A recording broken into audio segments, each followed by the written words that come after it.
Welcome to our deep dive into loving awakening. Oh, okay. The author, who comes from a medical background, Hmm. has like a really unique perspective on kind of spiritual growth and healing. Yeah. It's almost like they're creating these like magic potions That's right. by weaving kind of like Eastern spirituality and Western psychology together. Yes.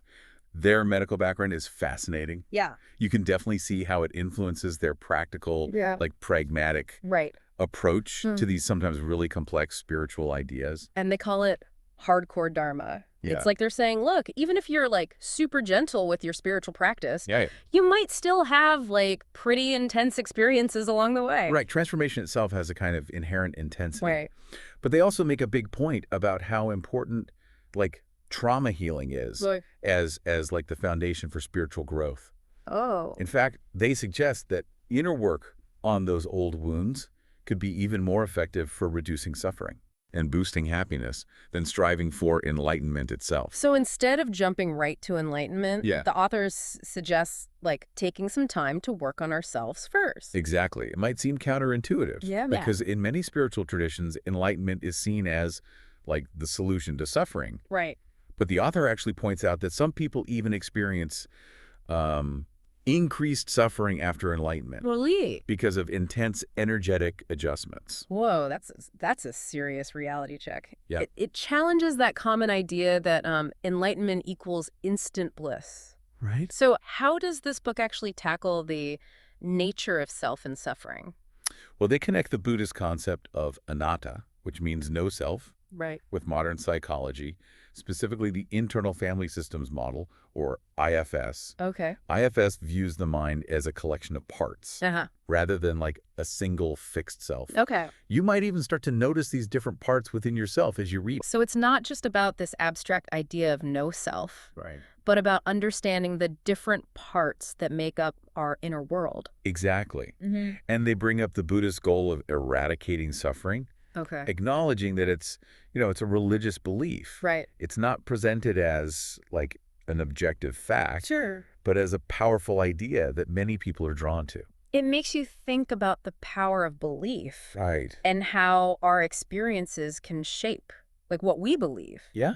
If you found that meditation reduces suffering in your own life, the idea of completely eradicating suffering Right. could become like super appealing. It's a fascinating feedback loop. Yeah. Now let's move into the author's discussion of trauma. Okay. They define trauma as any overwhelming emotional response to a distressing event. Okay. It doesn't have to be something extreme or physically threatening either. Okay, so even seemingly ordinary experiences can be Uh-huh. traumatic if they overwhelm like our coping mechanisms. That makes a Yeah. lot of sense. And the author makes this a crucial distinction between ordinary trauma and continuous trauma. Okay. So ordinary trauma, even if it's repeated, happened in the past. Hmm. The actual threat is gone. Right. Continuous trauma, on the other hand, is about like an ongoing sense of unsafety. Right. You're not misreading the situation. Yeah. The danger is real. Yeah. And it's happening in the present. This distinction feels so important. You can't feel safe if you're not actually safe. Yeah. It makes you wonder how many people are struggling with continuous trauma without even realizing it. Right. And the author acknowledges that recognizing trauma can be a challenge for many, Okay. especially those who've experienced like severe or chronic trauma. Oh. They might have dissociated memories, Yeah. minimize the impact, Mm-hmm. or simply never learn to identify it as trauma. So if you've never known anything different, how could you even know what normal feels like? This leads us right into the author's discussion of attachment styles. Right. They explain how early experiences, Mhm. especially with our caregivers, Yeah. can shape how we relate to others throughout our lives. Exactly. They describe the 4 attachment styles: Okay. secure, anxious, avoidant, and disorganized, Yeah. and explain how those early patterns can impact everything from our romantic relationships to Right. how comfortable we feel getting close to others. It's almost like a lens through which we view the world and our relationships. Absolutely. This makes me think about the author's focus on internal work. Yeah. Understanding our attachment style Mm. seems like a great place to start. Absolutely. It's not about blaming our parents or caregivers, Right. but about understanding those like deep-seated patterns Right. that shape our interactions. Now, the author also dives into dissociation, which is common response to trauma. Right. Yeah. And they point out that it can manifest in so many different ways, Right. from like zoning out to, in extreme cases, a complete like fragmentation of the personality. Yeah. It could be like a real spectrum of experiences. That makes sense. If our nervous system is overwhelmed, we have to find a way to cope. Right. It seems like the more severe the trauma, Right. the more extreme the dissociation might become. Exactly. They connect this to a theory called structural dissociation, Okay. which identifies 5 trauma-related parts of the personality. Yeah. You got fight, flight, freeze, fawn, and attach. Yeah. These parts are like different strategies for coping with trauma. Right. And they can show up in our behavior and relationships. It's fascinating to think about how these different parts might be operating within us without us even realizing it. Yeah. It sounds like IFS, or internal family systems, Right. offers a powerful way to like understand and work with these parts. It really does. Yeah. IFS views the mind as comprised of all these parts, Okay. each with its own unique perspective and motivations. Okay. And sometimes those parts can even have their own memories. That's incredible. So even the parts that seem like bad or destructive are actually trying to help us in some way. That's the beauty of IFS. Yeah. It teaches us to relate to these parts with compassion and understanding, rather than judgment or fear. Okay, so instead of trying to fight or get rid of these parts, Right. we learn to like listen to them Exactly. and understand what they're trying to protect us from. Precisely. Yeah. And they introduce the concept of self, which is like this core of our being Okay. that embodies qualities like curiosity, compassion, and acceptance. So there's this wise, compassionate part of us that's always there, Right. even if it's sometimes hidden beneath all these like protective parts. Exactly. Yeah. And the goal of IFS is to become self-led. Okay. This means accessing those qualities, Uh. even when we're like triggered or overwhelmed. It's like we become the leader of our internal system. Yeah. Rather than being like ruled by our reactive parts. Right. This seems so crucial, especially for those of us who are like trying to heal from trauma. Absolutely. Yeah. And one of the unique and powerful techniques within IFS is called unburdening. Okay. This is where the parts are helped to release Yeah. those heavy emotional burdens they've been carrying. It's like they're finally allowed to like put down that baggage they've been lugging around for years. Yeah, exactly. What kind of like emotional burdens are we talking about here? Well, imagine parts holding on to like painful beliefs, Okay. like I'm unlovable, I'm not good enough, or it's not safe to trust. Unburdening helps these parts like let go of those burdens. Yeah. And experience a sense of relief and freedom. It sounds like a powerful way to create a sense of inner peace and harmony. Absolutely. Now, the author also explores the idea of the shadow self. Is Right. that connected to IFS? It definitely is. Okay. They draw on Carl Jung's concept of the shadow, which includes all those repressed aspects of ourselves that need to be integrated. So it's like all those parts of ourselves that we deem unacceptable Right. or undesirable. Exactly. Yeah. But here's where it gets interesting. Okay. They connect the shadow to those like exiled parts Okay. within IFS. Uh-huh. The idea is that the true shadow Yeah. might actually be hidden behind like layers of protective parts. Wow, it's like those like surface level defenses are actually concealing something much deeper and more vulnerable. Yeah. It's like peeling back the layers of an onion. That's a great analogy. And they even point out that sometimes we might misinterpret certain parts as being compassionate Right. when they're actually just mimicking compassion as a way to cope. Exactly. Those are the classic fixer types who are always trying to save everyone else, Yes. but might be avoiding their own stuff. You got it. Yeah. They call these compassion mimics. Okay. They might over-identify with others' pain or feel compelled to rescue them. But it's not coming from a place of genuine compassion. Right. It's more about like fear or neediness. So it's like their compassion is actually a form of self-protection. Right, yeah. A way to avoid their own vulnerability. Exactly. Yeah. And they suggest that by recognizing and addressing those compassion mimics, we can open ourselves up to like deeper and more authentic connections. That's a great segue into our next topic, meditation. Okay? The author seems to have a pretty nuanced perspective on different practices and their effects. Yeah. As you delve into Loving Awakening, you'll find an exploration of 2 main types of Buddhist meditation, Okay. samatha and vipassana. Yes. Samatha is all about developing concentration, Okay. while Vipassana focuses on cultivating insight. Okay. But as you practice, you'll find that there's often overlap between the two. So they're not totally separate categories, Right. but more like different aspects of the same journey. Exactly. Yeah. And they explore various meditation styles like mindfulness of breathing, body scanning, noting practice, Ah, and even just sitting. okay. They highlight both the benefits and potential drawbacks of each. One thing that really stood out to me is their emphasis on approaching meditation with self-compassion, especially for folks who like struggle with focus.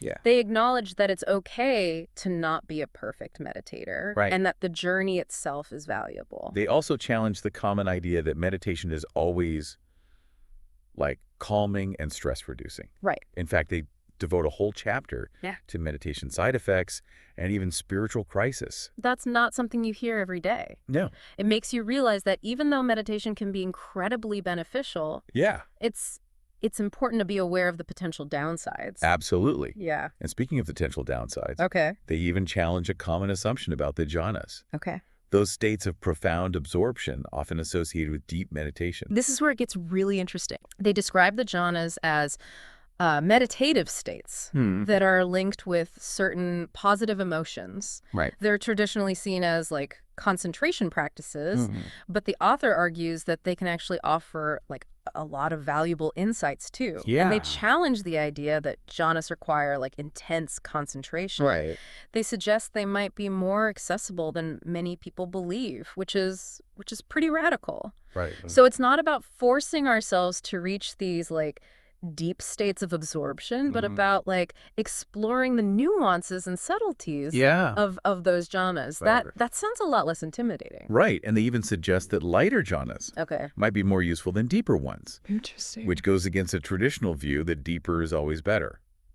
Wow. That's a real shift in perspective. Yeah. Now, they also dive into non-duality, Uh-huh. which is this experience of oneness. Right. A sense of like dissolving the separation between self and other. Yes. Yeah. And they link non-duality to all sorts of mystical experiences that are described in different spiritual traditions. It's fascinating to think about how these different traditions all seem to point towards the same like fundamental experience of oneness. Right. Yeah. And they explain different non-dual practices, Yeah. like pointing out instructions, inquiry, and something called the wholeness process. Okay. They emphasize how these practices have the potential to lead to those non-dual states. So it's not just about intellectually understanding non-duality, but Right. about actually experiencing it firsthand. Exactly. Yeah. And they acknowledge that the experience of non-duality can be like profound, even destabilizing for some. Okay. Approaching these practices with caution and seeking support if needed is super important. It sounds like a powerful reminder that spiritual growth isn't always about like bliss and light. Right. Sometimes it can take us to some pretty dark and challenging places. That's true. Yeah. And speaking of challenging, Okay. they also delve into something called the progress of insight. Okay. It's almost like a map of how wisdom and insight can Yeah. unfold gradually. They emphasize that this progress can happen in any type of meditation practice, not just Vipassana. It's like there are these like universal stages of insight Yeah. that we might experience regardless of the specific techniques we're using. Right. And they describe the key stages, Okay. starting with those like early stages, Uh-huh. like mind and body and cause and effect. Okay. Then you move into the more challenging stages of the dark night, Oh, tell me about it. which sound pretty intense. So we're talking fear, misery, disgust, and then this super intense reobservation stage. It's Yeah. like they're describing a spiritual roller coaster ride. And then finally you reach the stages of equanimity, which lead towards the final paths of enlightenment. Wow, so there's a lot more to it than just sitting on a cushion and feeling peaceful. Right. They even compare the dark night to a rapid cycling bipolar disorder at one point, Yeah. which highlights just how intense this process can be.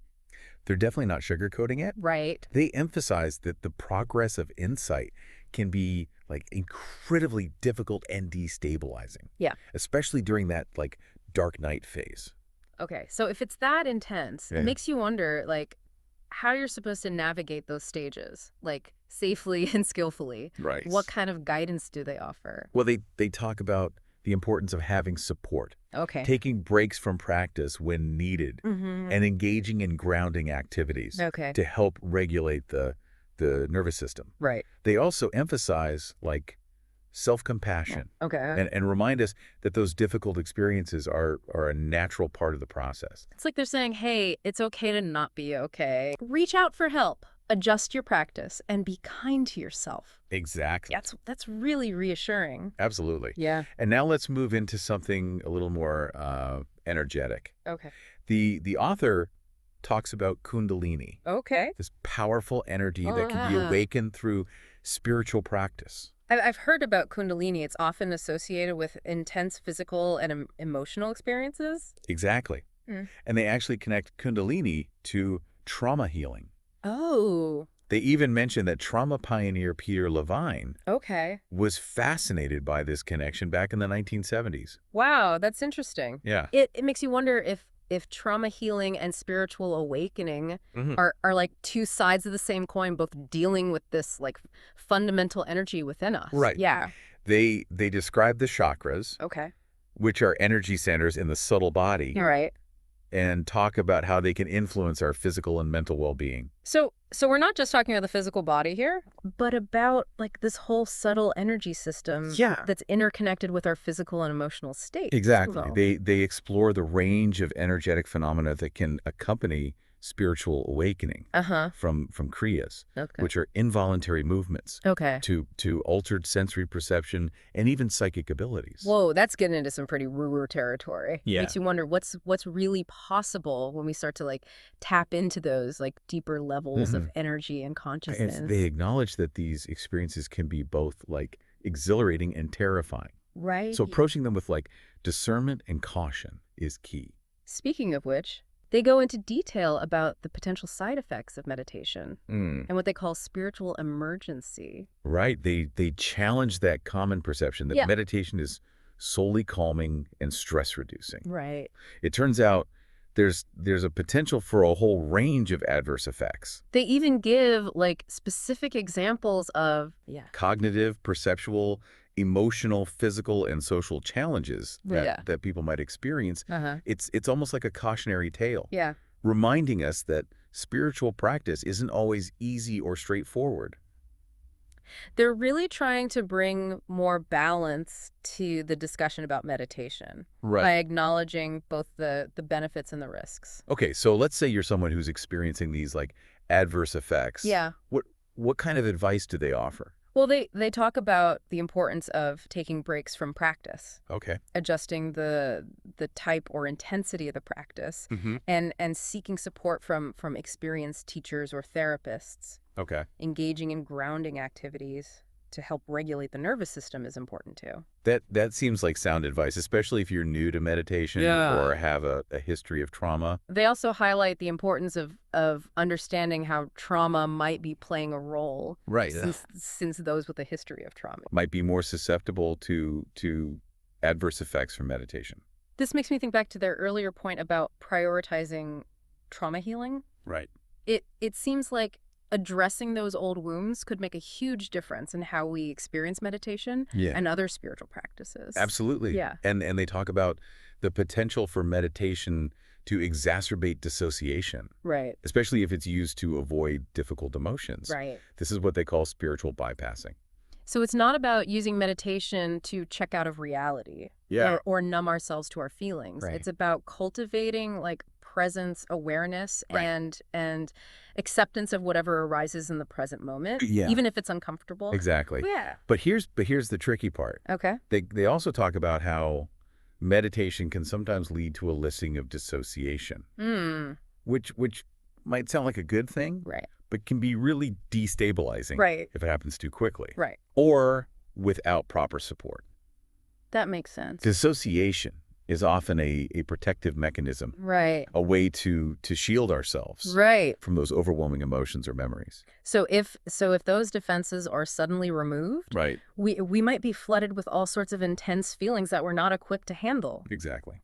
Wow, that could be really traumatic in itself. Yeah.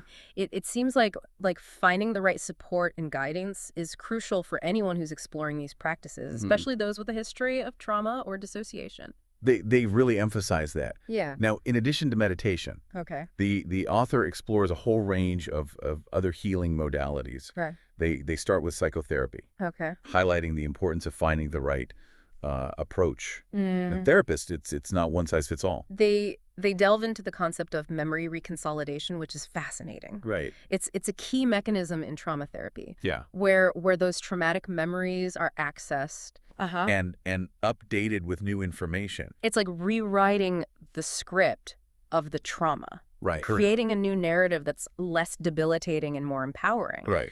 They also explore somatic therapies like somatic experiencing. Okay. Which focus on regulating the nervous system. Okay. And releasing trapped trauma energy through body awareness.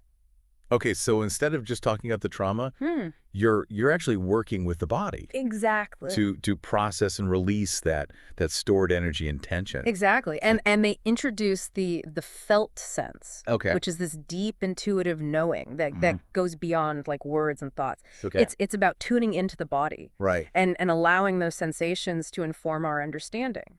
That sounds incredibly powerful. It is. It makes me think about how much wisdom and information our bodies hold. Absolutely. Yeah. They then move into hypnosis. Dispelling those common myths about mind control and zombie-like states. I'm glad they addressed that because there's so much misinformation about hypnosis out there. Yeah, there is. Yeah. They explain hypnosis as a state of heightened suggestibility. Okay. Where we're more open to new ideas and experiences, and they highlight all the therapeutic applications of hypnosis from pain management and anxiety reduction to working with different parts of the psyche, just like an IFS. Wow, so it's like a powerful tool for accessing those deeper layers of the mind. Yeah.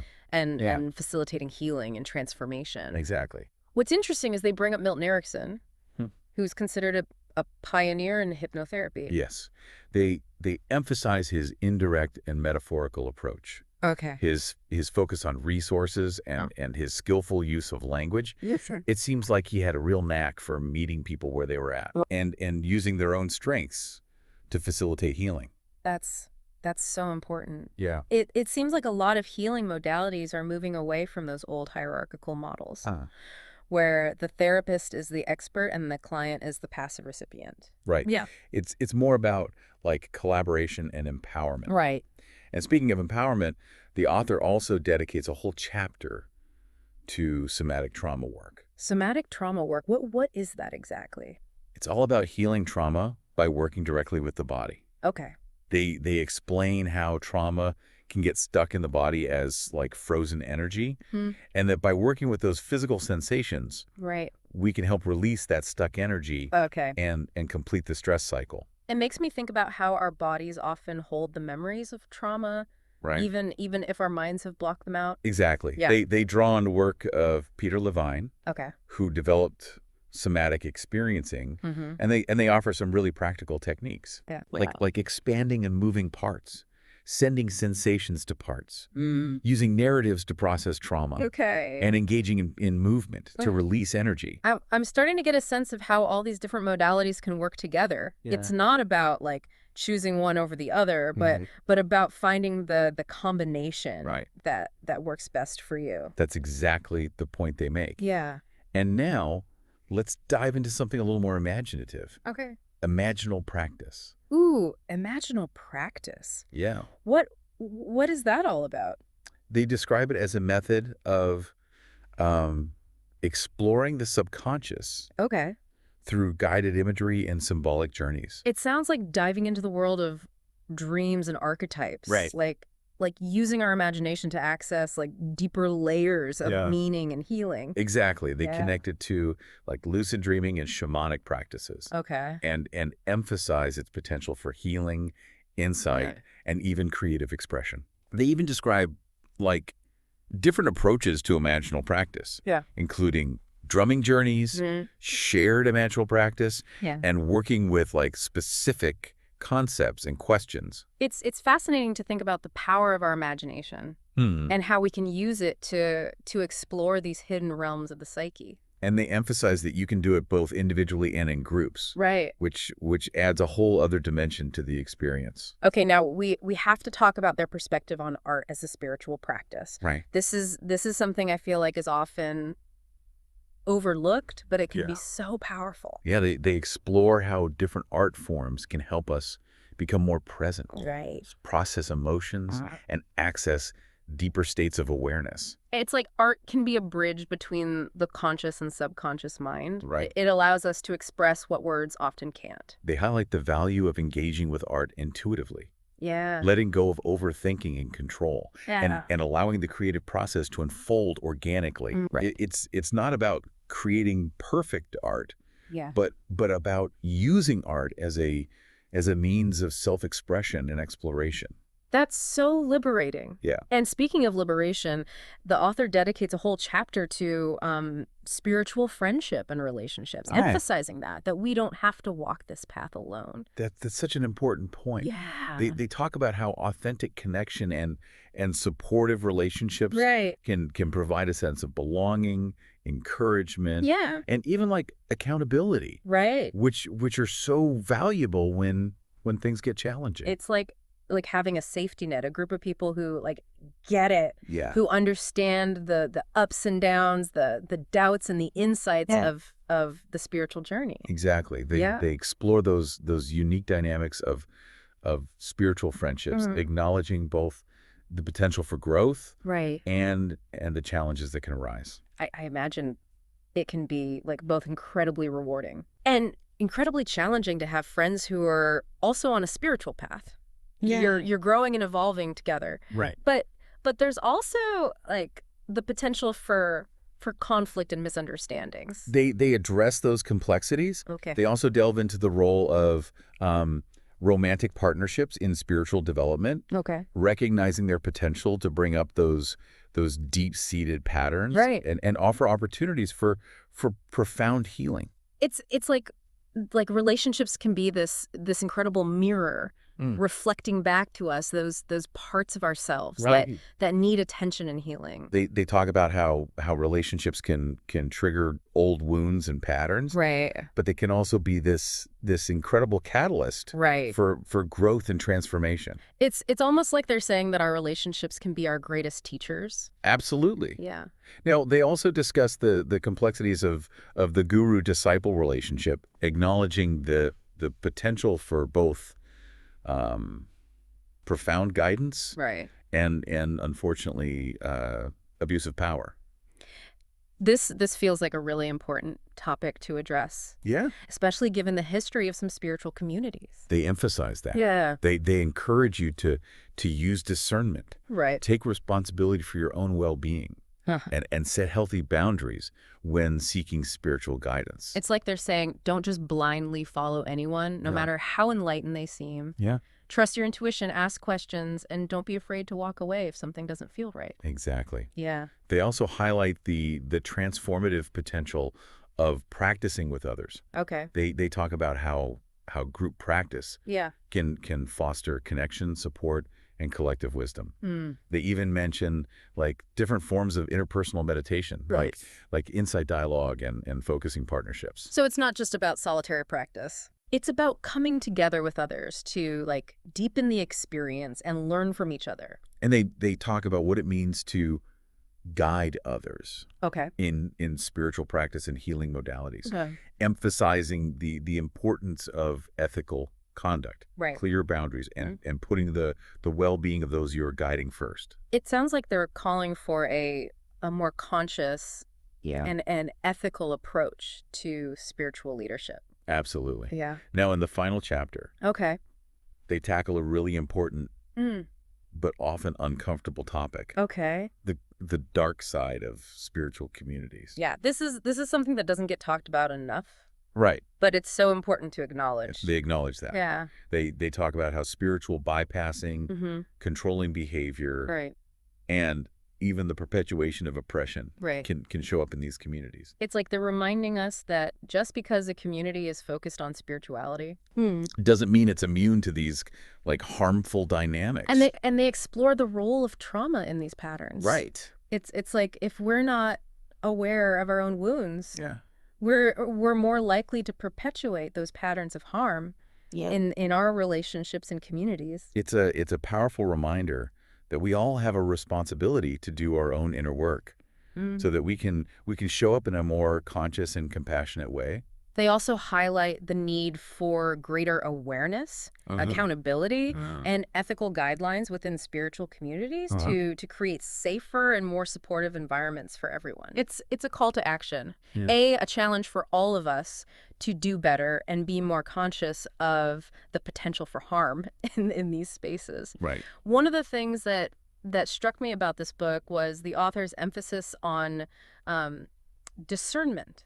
They seem to be saying that just because someone presents themselves as like enlightened or awakened doesn't mean they're automatically like trustworthy or ethical. Absolutely. Yeah. They caution against idealizing spiritual teachers or gurus, reminding us that even those who've reached like high levels of spiritual realization are still human. And they encourage us to trust our intuition, to look for signs of integrity, humility, and compassion in potential teachers or communities, and to be wary of anyone who seems to be like promoting themselves or their teachings in an egotistical way. They also remind us that not all spiritual teachings or practices are created equal. What works for one person might not work for another.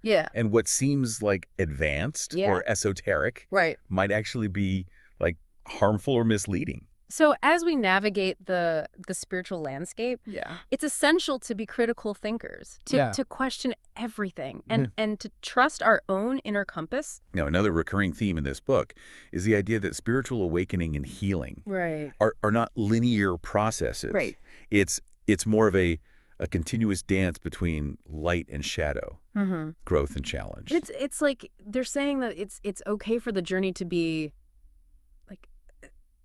messy and unpredictable. They acknowledge that the path can be full of twists and turns with those moments of profound insight and joy interspersed with times of doubt, despair, and even like regression.